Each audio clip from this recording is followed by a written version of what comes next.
एका गावाच्या टोकाला जिथे शेतं संपतात आणि कोरड्या झुडपांची सुरुवात होते तिथे एक छोटीशी झोपडी होती.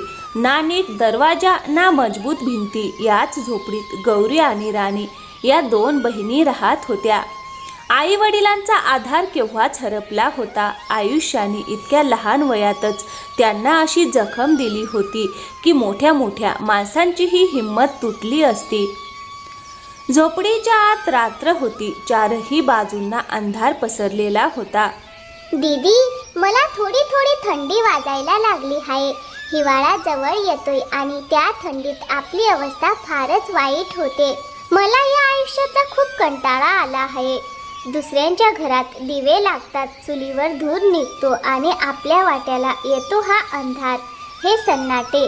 दीदी, आपण असंच कायम राहणार का, उपाशी, असहाय्य? राणी, रडू नकोस. मला माहिती आहे परिस्थिती आपल्या विरोधात आहे, पण तूच जर हार मानलीस तर मी कुणाच्या आधारावर जगायचं? मी सुद्धा रोज रात्री हेच विचार करत असते. आई असती तर आपल्याला अशी अवस्था येऊ दिली नसती. पण आता काय करणार? आता आपणच एकमेकींचे आई वडील आहोत. तू माझी लहान बहीण नाहीस, तू माझ्या मुलीसारखीच आहेस. तू जर खचलीस तर मी तुला कसं सावरू? राणीच्या डोळ्यात अश्रू होते. तिच्या लहान वयाने जेवढं ओझं पाहिलं होतं ते कदाचित एखाद्या वृद्धालाही सहन झालं नसतं. पण तिचं मन प्रश्नांनी भरलेलं होतं. दीदी, कधी कधी वाटतं आई आपल्याला सोडून गेली नसती तर आपणही इतर मुलींप्रमाणे हसत खेळत राहिलो असतो. दीदी, आपल्यालाच असं आयुष्य का मिळालं? आपल्याकडून सगळं का हिरावून घेतलं गेलं? तुझ्या प्रत्येक प्रश्नाचं उत्तर माझ्याकडे नाही राणी, पण एवढं नक्की माहिती आहे की देव सर्वात कठीण परीक्षा त्याच लोकांची घेतो जे त्या सहन करू शकतात. तू म्हणतेस की आपल्याकडून सगळं हिरावून घेतलं गेलं, पण खरं तर आपल्याकडे एकमेकींचा आधार आहे. तोच आपला सर्वात मोठा खजिना आहे. हो, भूक आहे, गरिबी आहे, वेदना आहेत, पण जेव्हा तू माझ्या शेजारी बसलेली असतेस ना, तेव्हा मला वाटतं मी या जगातली सर्वात श्रीमंत माणूस आहे. राणी पाहते की तिच्या भावूक होण्यामुळे दीदीच्याही डोळ्यात पाणी आलं आहे, म्हणून ती म्हणते, दीदी, मला कायम भीती वाटत असते की तूही मला सोडून जाशील. आई बाबा एका मागून एक गेले तेव्हा मी खूप लहान होते. मला काहीच नीट कळत नव्हतं, पण तुझ्या डोळ्यात पाहिलं होतं तू कसं आपल्या अश्रूंना दाबून ठेवलंस, फक्त मला सावरण्यासाठी. दीदी, तू माझ्यासाठी सगळंच आहेस. राणी, तू माझा जीव आहेस. मी तुला कधीच सोडून जाणार नाही. जोपर्यंत माझा श्वास आहे तोपर्यंत मी तुझ्यासोबतच आहे. लक्षात ठेव, माझ्याकडे एक भाकर असेल तर तिचा अर्धा भाग तुझा असेल. एक कपडा असेल तर त्यातलाही अर्धा तुझा असेल. मी आईसारखी तुझा हात धरून ठेवीन. जग आपल्याला अनाथ म्हणू, पण आपण एकमेकींच्या आधारावर कधीच एकट्या पडणार नाही. गौरीचं बोलणं ऐकून राणीचं मन थोडं हलकं झालं, पण उपासमारीची वेदना अजूनही दोघींच्या चेहऱ्यावर स्पष्ट दिसत होती. झोपडीच्या कोपऱ्यात ठेवलेले जुने भांडे रिकामं होतं. कित्येक दिवस चुलीवर नीट आगही पेटलेली नव्हती. दीदी, आपण एकमेकींची ताकद आहोत. आपण कायम एकमेकींना सावरतो. पण दीदी, आपण असंच लहान सहान काम करून पोट भरत राहणार का? आपल्याला काहीतरी नीटसं काम करायलाच हवं. पैसे थोडे मिळाले तरी चालतील, पण रोज मिळायला हवेत. वेडी आहेस का राणी? आपण अचानक काय काम करणार? आपल्याकडे ना पैसे आहेत ना अनुभव. आपल्याला तर असंच लहान सहान काम करूनच पोट भरावं लागेल. कधी दुसऱ्यांच्या घरी काम करायचं, कधी सणासुदीला मजुरी करायची. पण किती दिवस दीदी? रोज वाटतं उद्या काहीतरी चांगलं होईल, पण प्रत्येक सकाळ तीच भूक, तीच गरिबी, तोच अंधार घेऊन येते. कधी कधी वाटतं सगळं सोडून द्यावं, पण मग तुला पाहिल्यावर वाटतं मी असा विचारही कसं करू शकते. राणी, एवढंच लक्षात ठेव, अंधार कितीही गडद असला तरी सकाळ नक्की येते. आपली सकाळही येईल. तोपर्यंत जे मिळेल ते करून पोट भरावं लागेल. पुढे नशीब आपल्याला कुठे घेऊन जातं ते पाहू. आणि मग दोन्ही बहिणी गप्प झाल्या. गौरीला माहीत होतं की राणीचं म्हणणं बरोबर आहे. शेवटी किती दिवस त्या दोघी कसाबसा 2 वेळचं अन्न मिळवत राहणार. तिलाही याची खूप चिंता होती, पण बहिणीसमोर ती चिंता दाखवत नव्हती. मग दुसऱ्या दिवशी सकाळी झोपडीबाहेर हलकसं ऊन पसरलं होतं. गौरी आणि राणी स्वयंपाकघरात बसल्या होत्या. मागच्या रात्री दोघींनाही पोटभर काहीच खायला मिळालं नव्हतं. डोळ्यात झोप होती, पण भुकेमुळे त्या लवकर उठल्या होत्या. गरिबी, भूक आणि असहायता हे 3 दुःख त्यांच्या हिमतीला सतत आव्हान देत होती. पण त्या सकाळी राणीच्या मनात सूर्यासारखी एक चिंगारी पेटली. तिच्या मनात एक नवा विचार जन्माला आला. राणी झोपडीतून बाहेर येऊन कच्च्या अंगणात बसली. दीदी रोज म्हणते देव योग्य वेळी सगळं ठीक करतो, पण आपण बसून चमत्काराची वाट पाहत राहायची का? गावातल्या बायका रोज बाजारात जाऊन घरची उगवलेली भाजी विकून पैसे कमावतात. आपणही तसंच काही करू शकतो. हा विचार करताच राणीचे डोळे चमकले. ती पुन्हा झोपडीत शिरली. गौरी फाटलेले कपडे शिवत होती. दीदी, माझ्या मनात एक कल्पना आली आहे. आपणही बाजारात जाऊन भाजी विकूया. लोक रोज भाजी घेतात. आपल्यालाही रोज थोडे थोडे पैसे मिळतील. मग दुसऱ्यांच्या घरी काम करण्याची किंवा सणासुदीला मजुरी करण्याची गरज राहणार नाही. राणी, तू हे काय बोलतेस? आपल्याकडे ना भाजी खरेदीसाठी पैसे आहेत, ना शेती आहे, ना बाजारात बसायला जागा आहे. दीदी, सुरुवातीला मोठं काही करायचं नाही. कुणाकडून थोडे पैसे उसनवार घेऊ. शेतकऱ्यांकडून स्वस्त भाजी आणू. टोपलीत घालून बाजारात बसू. हळूहळू पैसे साठवून जास्त भाजी घेऊ आणि आपल्या अंगणातही थोडी थोडी भाजी लावू. राणीच्या डोळ्यात आत्मविश्वास चमकत होता. गरिबीने तिची स्वप्न मारली नव्हती. मेहनत केली तर मार्ग निघतो असा तिला विश्वास होता. तो विश्वास पाहून गौरी म्हणाली, तुझं म्हणणं बरोबर आहे राणी, पण मला भीती वाटते. भाजी विकलीच नाही तर तोटा झाला तर आपण आधीच 2 वेळच्या भाकरीसाठी झगडतोय. पैसे बुडाले तर कर्ज कसं फेडायचं? दीदी, तूच तर म्हणतेस की प्रत्येक कामात धोका असतो. भीती बाळगली तर आयुष्यभर दुसऱ्यांच्या दारात उभं राहावं लागेल. विचार कर, जर हे काम जमलं तर रोज कमाई होईल. पोटभर अन्न मिळेल. आपण उपाशी झोपणार नाही. गौरी गप्प झाली.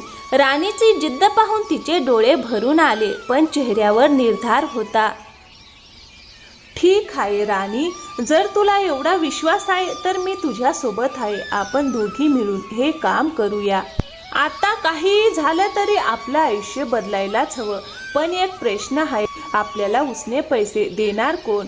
याचाही मी विचार करून ठेवला आहे. आपल्या गावात एक सेठ आहे ना, जो व्याजाने पैसे देतो. त्यांच्याकडून घेऊया.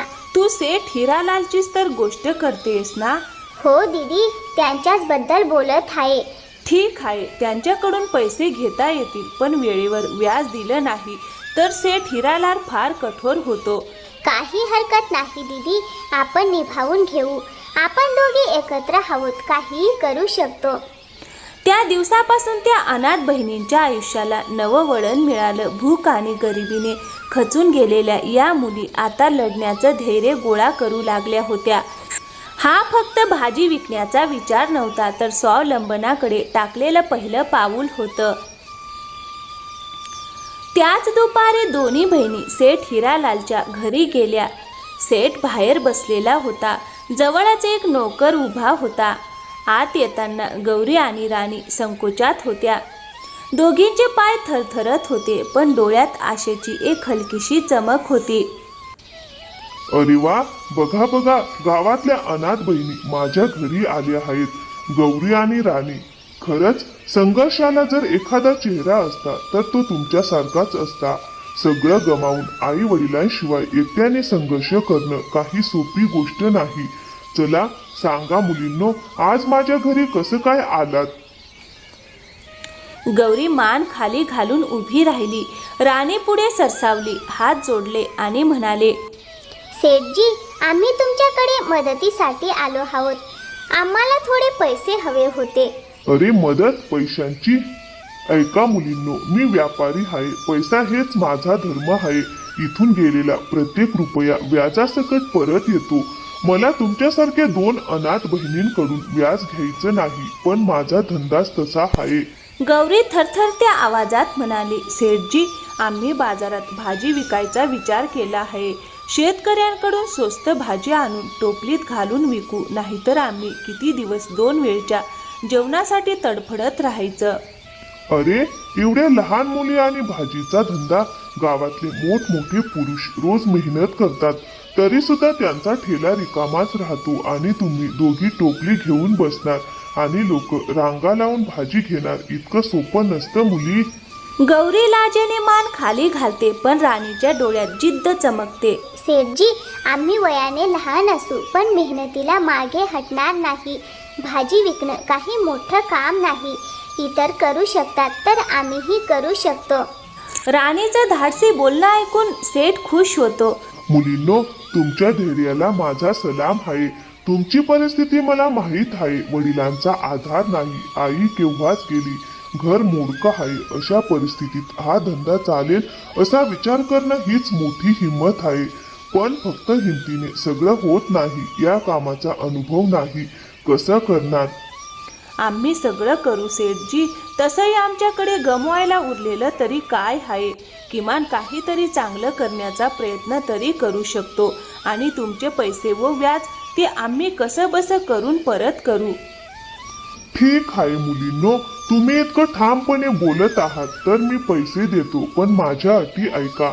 मी तुमच्याकडून व्याज घेणार नाही. मला ते योग्य वाटत नाही, पण 2 महिन्यांच्या आत माझे पैसे मला परत हवेत. हे ऐकताच गौरी आणि राणी खूप आनंदी झाल्या. सेठजी, तुमचे खूप खूप आभार. तुम्ही आमच्यावर मोठा उपकार केला आहे. आम्ही तुमचे पैसे वेळेवर नक्की परत करू. ठीक आहे, ठीक आहे. एवढं भावूक होण्याची काही गरज नाही. जा, तुमचं नशीब आजमावून पहा. माझा आशीर्वाद आहे तुमच्यावर.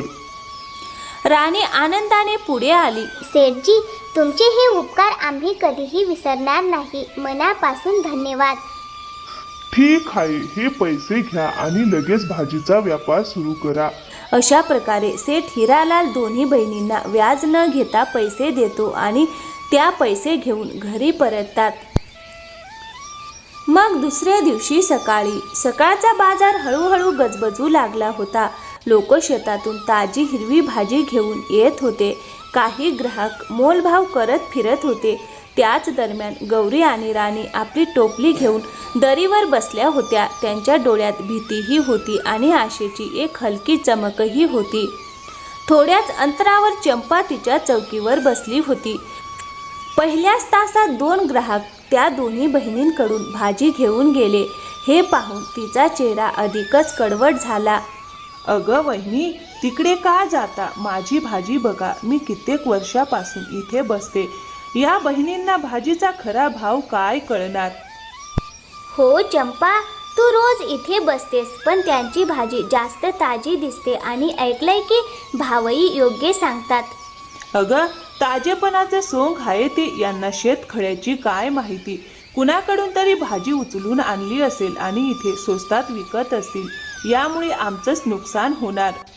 हे सगळं दोन्ही बहिणी ऐकत होत्या. राणी लगेच उत्तर देते.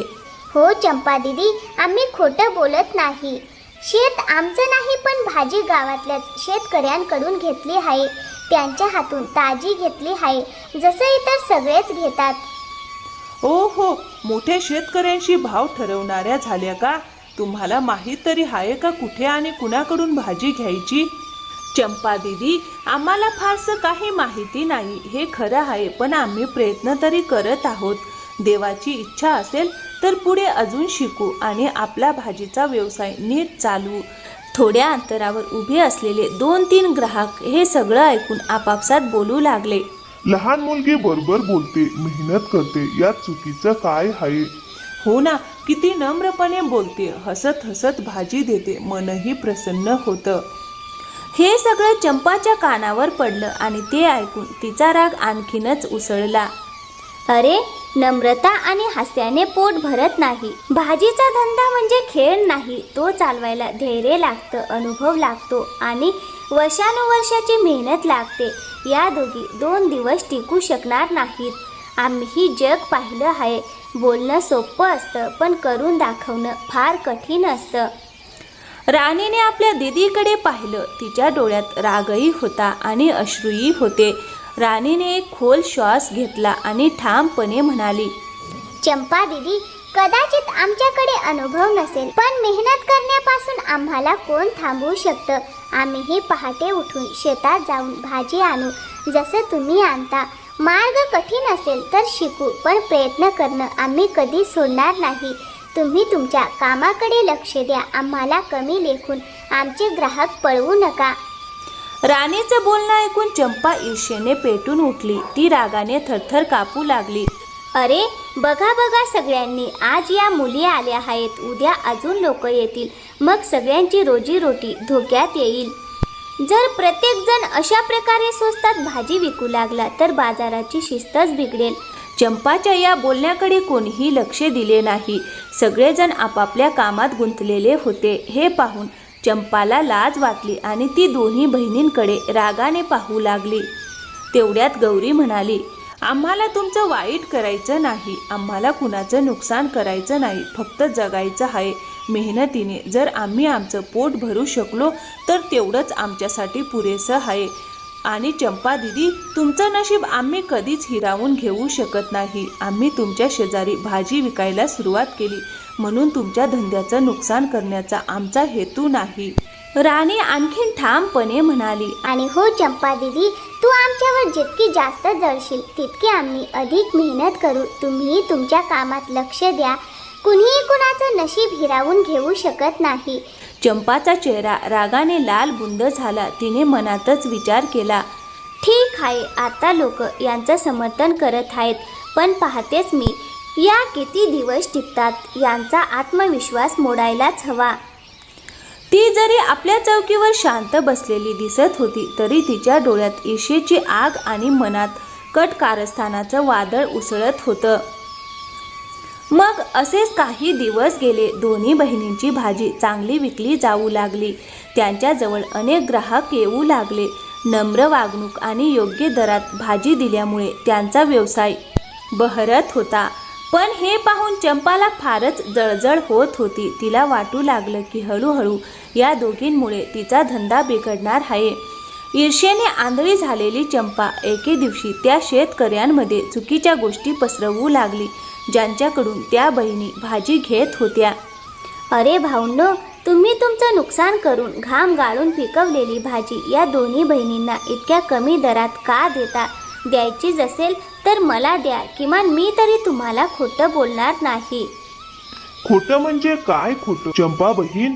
अरे तुम्हाला माहिती नाही का, त्या दोन्ही बहिणी किती चालाक आहेत. अनाथ असल्याचं कारण पुढे करून त्या लोकांकडून फायदा घेतात. चंपा बहीण, स्पष्ट सांगा ना, नक्की काय म्हणायचं आहे तुम्हाला? आमच्याशी कुणी फसवणूक कशी करेल?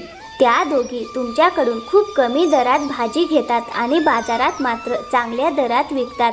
तुमची भाजी ताजी असल्यामुळे त्यांना भरपूर नफा होतो, पण तुम्हाला कमी नफा सांगून कमी पैसे देतात. हे ऐकून शेतकऱ्यांना फार राग आला आणि त्यांनी त्या दोन्ही बहिणींना भाजी न देण्याचा निर्णय घेतला. मग दुसऱ्या दिवशी सकाळी जेव्हा दोन्ही बहिणी भाजी घेण्यासाठी त्यांच्या गोदामात गेल्या तेव्हा शेतकऱ्यांनी त्यांना चांगलंच सुनावलं. रामकिशन काका, आज आम्हाला थोडी जास्त भाजी लागेल. तुमच्या दुसऱ्या शेतातूनही थोडी व्यवस्था करून द्या. जास्त भाजी? अगं, अशी अपेक्षाही ठेवू नकोस. आमची फार फसवणूक केलीत, आता बाद झालं. तुम्ही असं का करत आहात काका? आम्ही नेहमी वेळेवर पैसे दिले आहेत आणि कधीच तुमचं नुकसान केलेलं नाही. मग तुम्ही आम्हाला भाजी का देत नाही? आणि आम्ही तुमची कोणती फसवणूक केली? वेळेवर पैसे देणे ही गोष्ट नाही, तुम्ही आमच्याशी विश्वासघात केला आहे. हे ऐकून गौरी आणि राणी अवाक झाल्या. विश्वासघात? कसला विश्वासघात भाऊ? भोळ्या बनू नका. आम्ही तुमच्यावर विश्वास ठेवून कमी दरात भाजी देत होतो. जेणेकरून तुम्ही 2 अनाथ बहिणी थोडा नफा कमावून घर चालवू शकाल. पण आम्हाला बाजारभाव माहीत नाही याचा फायदा घेऊन तुम्ही आमच्याशी फसवणूक केली आहे. तुम्ही काय बोलत आहात काका? कसली फसवणूक? आम्हाला नीट समजत नाही. अगं, असं ऐकायला आलं आहे की तुम्ही आमच्याकडून कमी दरात भाजी घेऊन बाजारात चांगल्या दरात विकता आणि आम्हाला कमी पैसे देता. म्हणून आता आम्ही तुम्हाला भाजी देणार नाही. आता आम्ही फक्त चंपालाच देणार. तिने सांगितलं आहे की बाजारभाव वाढेल तसा तीही आम्हाला जास्त पैसे देईल. चंपाचं नाव ऐकताच गौरी आणि राणीला सगळं समजलं. त्या दोघी त्यांना समजावण्याचा प्रयत्न करू लागल्या. हे सगळं खोटं आहे काका. कृपया आमच्यावर विश्वास ठेवा. जर तुम्ही आम्हाला भाजी दिली नाही तर आम्ही कुठून आणणार? आम्हाला दुसरं कुणी ओळखीचंही नाही. हे बघा, आम्ही आमचा विचार करू आणि तुम्ही तुमचा करा. जिथे आम्हाला फायदा होईल तिथेच आम्ही आमची भाजी देऊ. पण आम्ही तुम्हाला कमी पैसे देऊन जास्त नफा कमावलेला नाही. जर आम्हाला जास्त फायदा झाला असता तर आम्हीही तुम्हाला जास्त पैसे दिले असते. चंपा दीदीने मुद्दाम तुम्हाला आमच्या विरुद्ध चितावलं आहे म्हणून तुम्ही आम्हाला भाजी देत नाही आहात. कृपया आमच्यावर विश्वास ठेवा. ठीक आहे गौरी, आपण नंतर पाहू काय करता येईल ते. पण सध्या तरी आम्ही तुम्हाला काहीही देऊ शकत नाही. आम्हीही आता बाजारभाव जाणून घेऊ, त्यानंतर ठरवू. आता तुम्ही जा. हे सगळं ऐकून गौरी आणि राणी फारच उदास झाल्या. त्याचबरोबर चंपावर त्यांना खूप रागही येत होता. मग दुसऱ्या दिवशी सकाळी दोघी चंपाला भेटण्यासाठी बाजारात आल्या. पण बाजारात चंपा दिसली नाही म्हणून त्या थेट चंपाच्या घरी गेल्या. घरी पोहोचल्यावर गौरीने दार ठोठावलं. थोड्याच वेळात चंपा बाहेर आली. चंपा दीदी, तुम्ही आमच्यासोबत हे चांगलं केलं नाहीत. आम्ही तुमचं काय बिघडवलं होतं? आम्हीही भाजी विकून आमचं घर चालवत होतो. तुमची विक्री सुद्धा चांगलीच चालू होती. मग तुम्ही असं का केलं? हे बघा गौरी राणी, मी आता फार त्रासात आहे. माझ्या नवऱ्याला अचानक खूप ताप आला आहे. मला त्यांची सेवा करावी लागते. मला तुमच्याशी वाद घालायला वेळ नाही. तुम्ही दोघी आता इथून जा. असं कसं? तुम्ही आमच्यासोबत चुकीचं केलं आणि आता आम्हालाच हाकलताय? राणी, सध्या मी फार अडचणीत आहे. नंतर बोलूया. ठीक आहे चंपा दीदी, आम्ही या सगळ्यांबद्दल आता काही बोलणार नाही. पण कृपया आम्हाला हाकलू नका.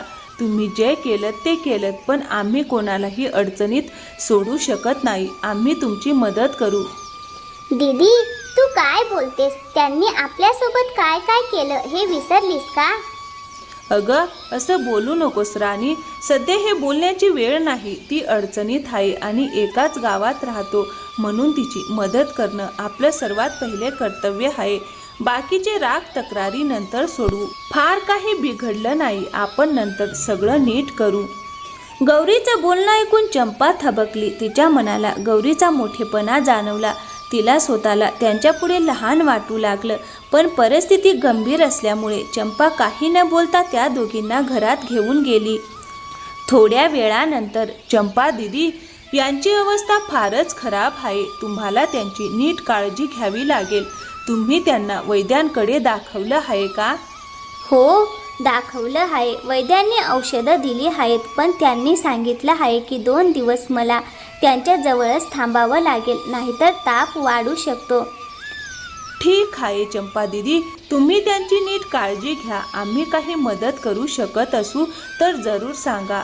आपल्यामधल्या वादाचा आता विचार करायची गरज नाही. माणुसकीच्या नात्याने आम्हाला तुमची मदत करू द्या. नाही गौरी, तुम्ही विचारलं हेच फार मोठं आहे. तुमच्यासारखं स्वच्छ मन असणं सोपं नाही. आणि तुझी बहीण राणी ही फार आज्ञाधारक आहे. तू एकदा सांगितल्यावर ती लगेच शांत झाली. खरंच देवाने तुम्हा दोघींना फार निर्मळ मन दिलं आहे आणि मी तुमची प्रगती पाहून काय काय केलं. मला माफ करा. आता त्या सगळ्यांची चिंता करू नका. जे झालं ते झालं. सध्या आम्हाला मदत करू द्या. अशा कठीण वेळी आम्ही तुम्हाला एकटं सोडू शकत नाही. हे ऐकून चंपा फार भावूक झाली. खरंच तुम्ही दोघी फार चांगल्या मनाच्या आहात. यांची तब्येत फारच खराब आहे औषधांवर खूप पैसे गेले आहेत आणि जी भाजी विकायला आणली होती ती घरातच पडून राहून खराब होईल, मोठं नुकसान होईल. तुम्ही काही मदत करू शकाल का?